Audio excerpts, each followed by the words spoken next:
Everybody, welcome to Dandelion Cottage and Paper Crafting Saturday. I'm Leslie Watkins, and I'm glad to see you here today.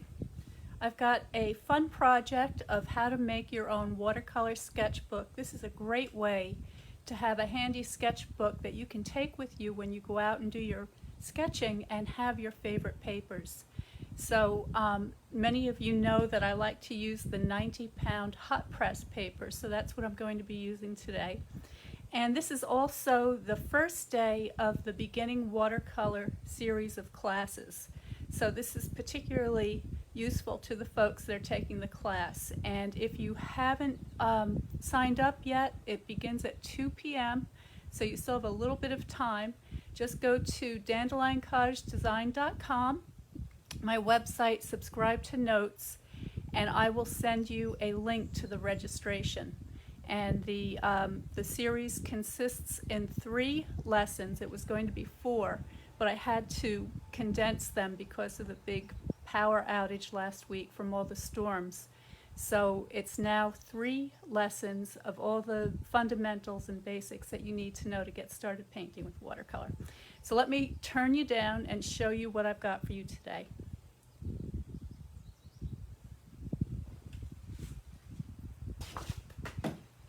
These are the materials. So basically, we're going to start with a simple folder design like this, and then we're going to put our paper inside of it. We're going to stitch that in. Excuse me. We're going to use the braided linen trim, and this is all the products that I'm using today except for the watercolor paper will be posted below after I do the video. So this is the braided linen trim, and this is one of my favorite things that we carry. I love this stuff. It's really strong, it's very rustic looking, it's all natural linen, and it just looks fantastic. So we're going to use that to close up our book, and then we're going to cover it to make it really sturdy. So the first thing we're going to do is I'm going to show you how I tear the paper. So the watercolor sheets, well, let me just show you a half sheet.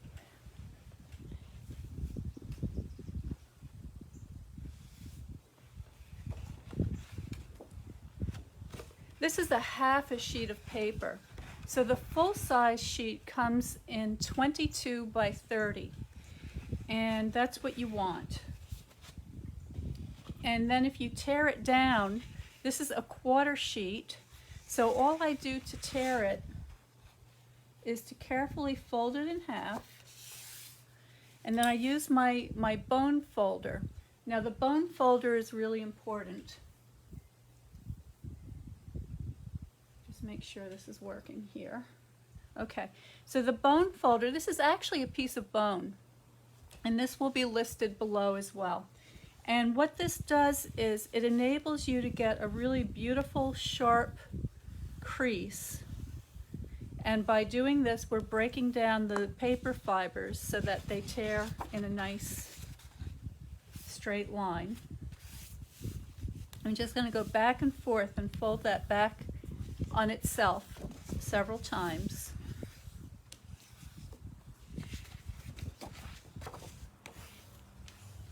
The bone folder also prevents any oils from your fingers from getting into the paper and causing it to repel the water, so it's important to use the bone folder. Alright, so after I've done this several times, all I'm going to do is tear this in half, and I'm just going to place my hand firmly on one side and then sort of pull that away from the other and move my hand down and down until I'm done. So now that we have 2 1/8-inch, not 1/8 inch, but 1/8 sheets of paper, this represents 1/8. I'm going to turn that on itself and make a little folio. So in bookmaking, this is what we call a folio. All right, so there's two. And I've got another one here.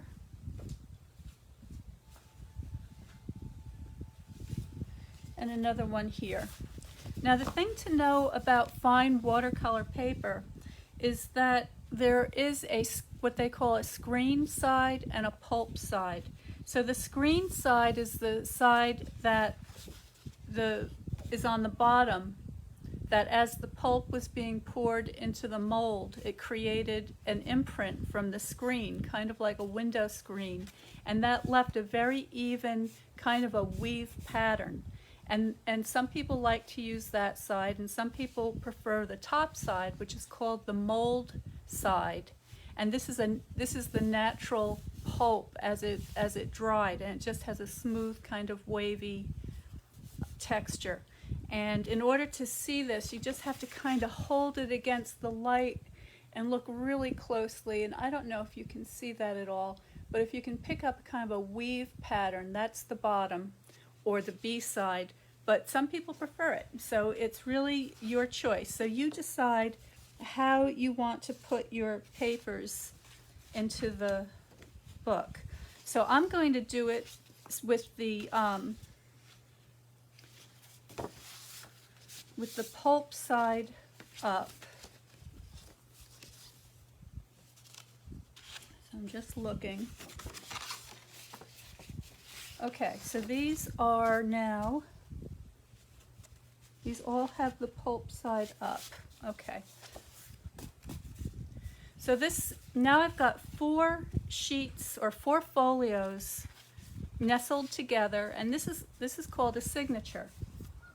And I'm going to then grab a piece of cardstock. Now this is a 12 by 12 sheet, and this color is called soft suede. I really like this color. The prototype that I made was in crumb cake, another color that I like very much. But today I'm going to use the soft suede. And with my trimmer, because this sheet is 12 by 12, I'm going to put it right up against this edge here. So this is exactly 6 inches. So you just slide that right in there. Get the cutting blade out of the way because we're just going to use the score blade. Get this on here so you can see it. Okay, so I'm just going to score that up the center. And then I'm going to turn it on its side, and at the 4-inch mark, I'm going to score it again.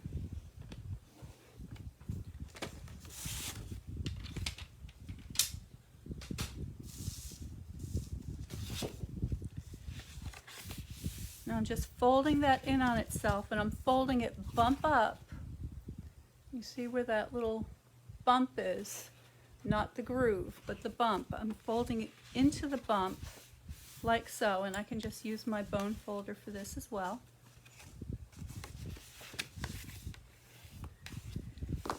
And then using my paper snips, I'm just going to take a very narrow section. I'm just basically running along the side of the score line. Get that in there. Right to that intersection. And then I'm going to go to the opposite side of that score line and snip that out.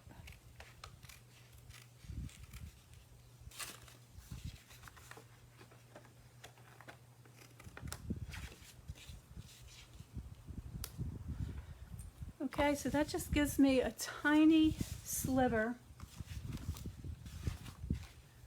like that.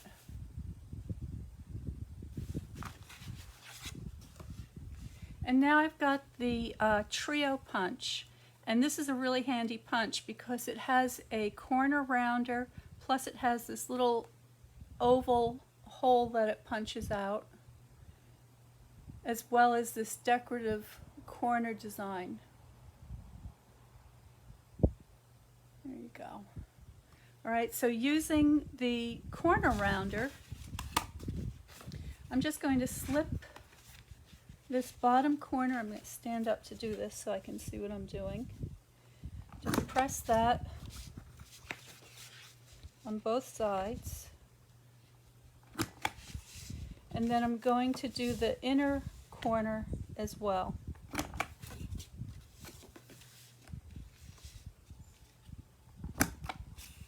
Oops, let me do a better job on that.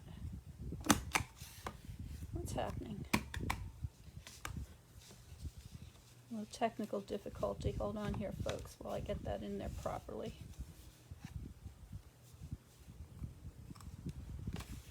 Doesn't feel right.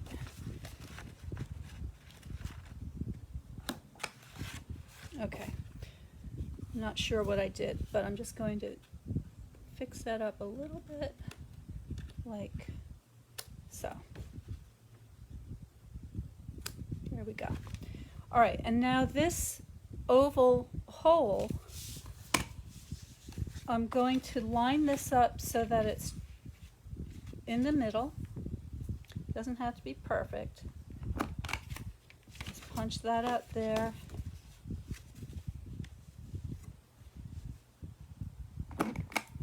There we go. So that is our folder.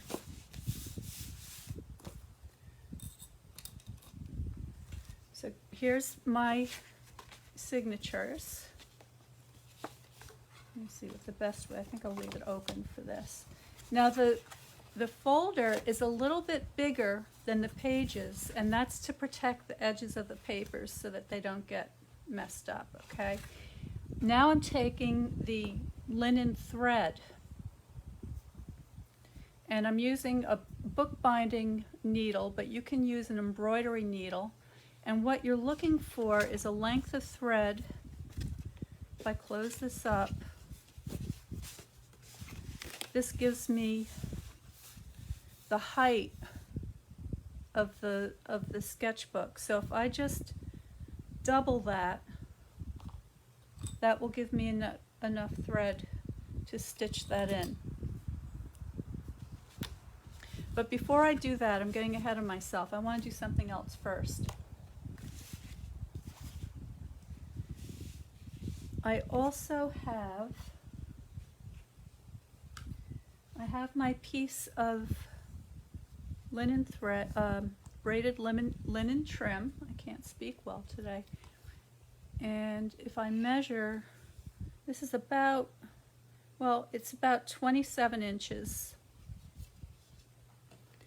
And what I'm going to do is I'm going to take a little bit of my tear and tape,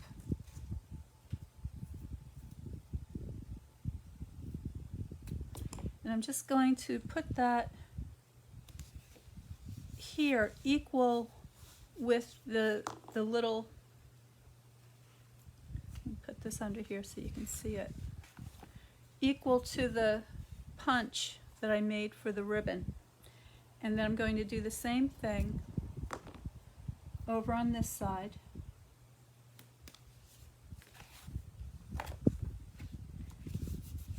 Give that a burnish. Make sure that glue is down there good. And I'm just going to lift the backing tape.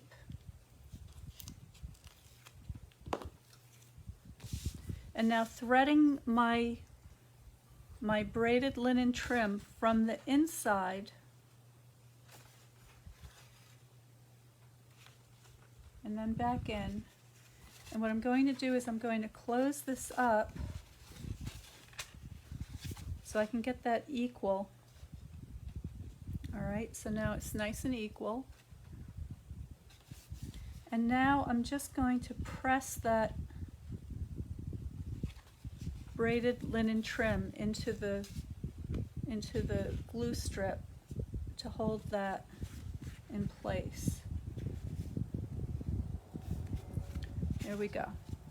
All right, so now our trim is nice and even.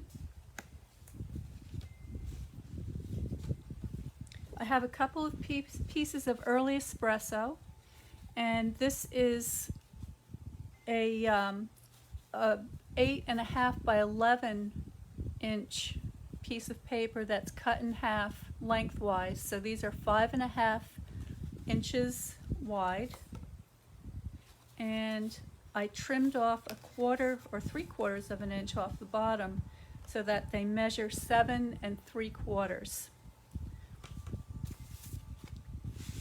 Now what I'm going to do is I'm just going to glue these down. I'm using the liquid glue for this.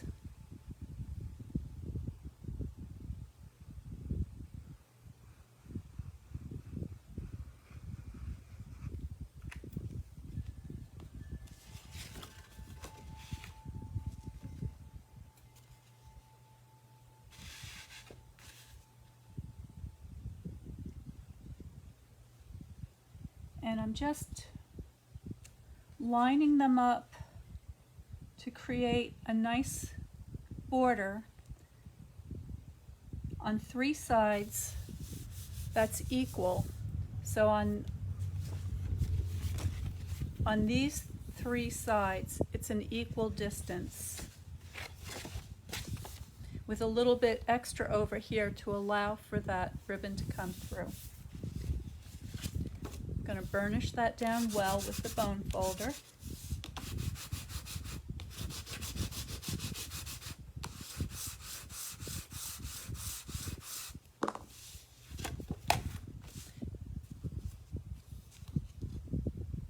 And then I'm going to do exactly the same thing with the back. And by doing this, I've got a nice double thickness of card, giving the cover a lot of support.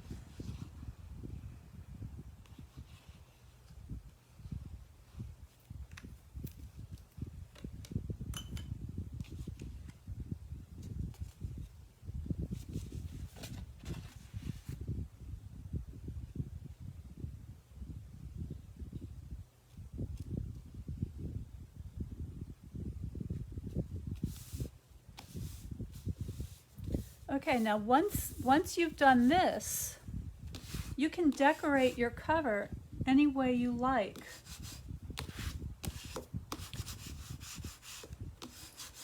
So for instance, let me see what I have here.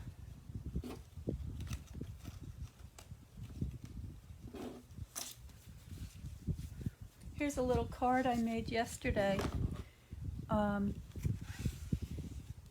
Just to give you an idea of what you can do. You could change the dimensions slightly and make a really cute cover for your book, for your sketchbook. But we're not done yet.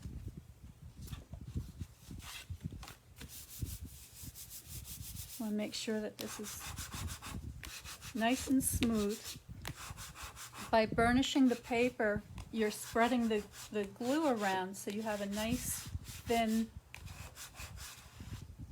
layer of glue that is providing good adhesion for your papers. And then we're going to stitch in our pages. So for this, you're going to need an awl or a paper punch or a piercer. I'm just going to use this one that I have handy on my desk.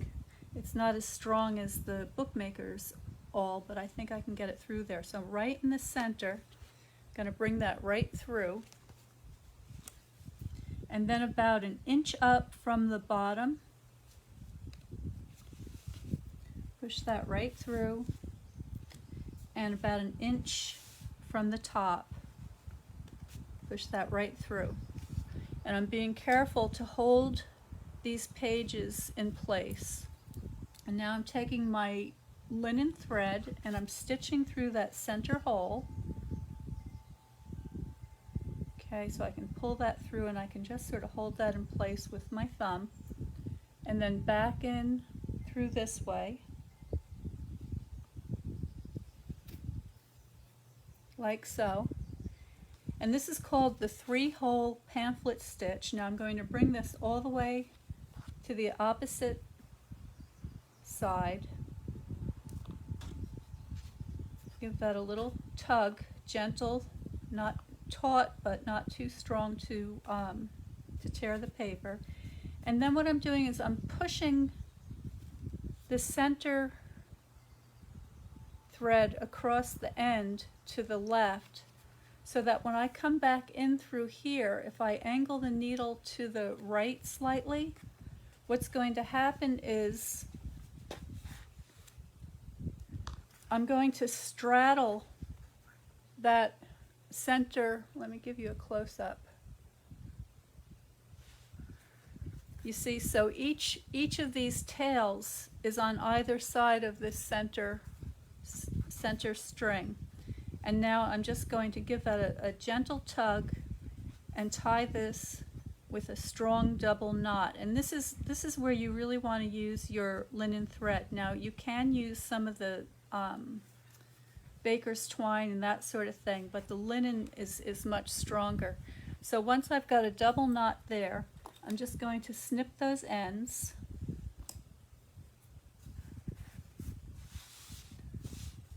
And that is our little folio. Now these little flaps that I have in the front and the back can hold scrap pieces of watercolor paper. So if you have some single sheets, you can just pop them in there. All right, they'll help protect your paintings. Let's get you out a little bit here. There we go.